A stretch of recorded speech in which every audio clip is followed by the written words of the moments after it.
As-salamu alaikum everybody, my name is Abdul Karim and today I'm going to be talking to you about knowledge.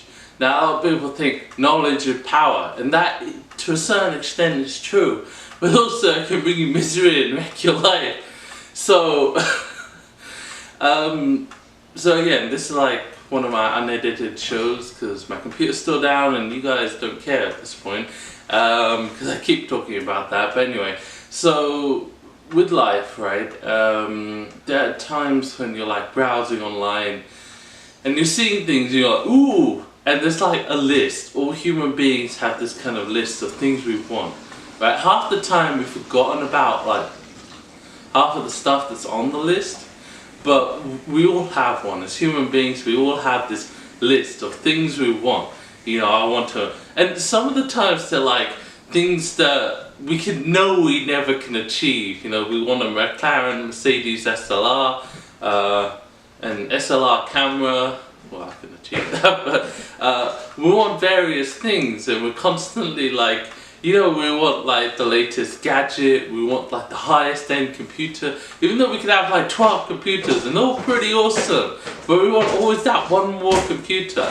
And then you watch these shows and you go into millionaires' houses and you're like, man, I wish I could have that. And you have this list and it adds on, right? There was a time, not so long ago, it's like 50, 60, let's say 100 years ago, right? Just to round it up, 100 years ago.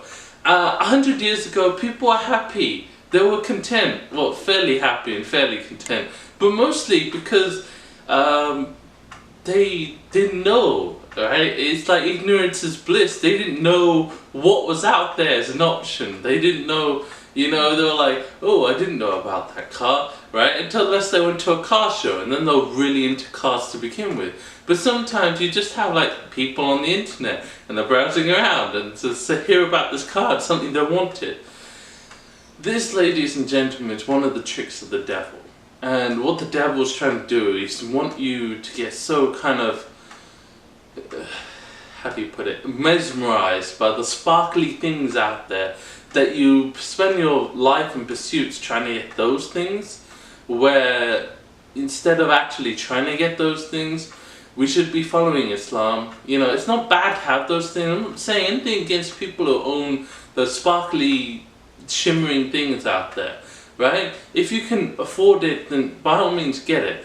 But if you can't afford it, and you're spending like 25 years of your life to just try and afford that thing, because I know people have actually done that. They've saved up for ages, they've taken all kinds of loans, and they eventually get the car of their dreams. And then the insurance kills them and they can't drive it. That's what happens in life, right? So, you know, sometimes being ignorant of these things which are so wonderful out there, because there's tons of wonderful gadgets and stuff, but knowing about these gadgets has turned our society into this kind of, you know, self-centered, egotistical, I want to get that, you know, kind of society. And it's taking us away from Islam. It's taking us away from, you know, praying 5 times a day. You know, it's taking us away from humbleness. You know, instead of being the humble Muslims which we should all strive for, you know, Muslims who look down on the ground, it's not like looking at everyone else and say, hey, look what I have, look at my Mercedes, look at my BMW. You know, we should try to all strive to be more humble. Now, I'm starting to ramble, so I'm going to cut this short.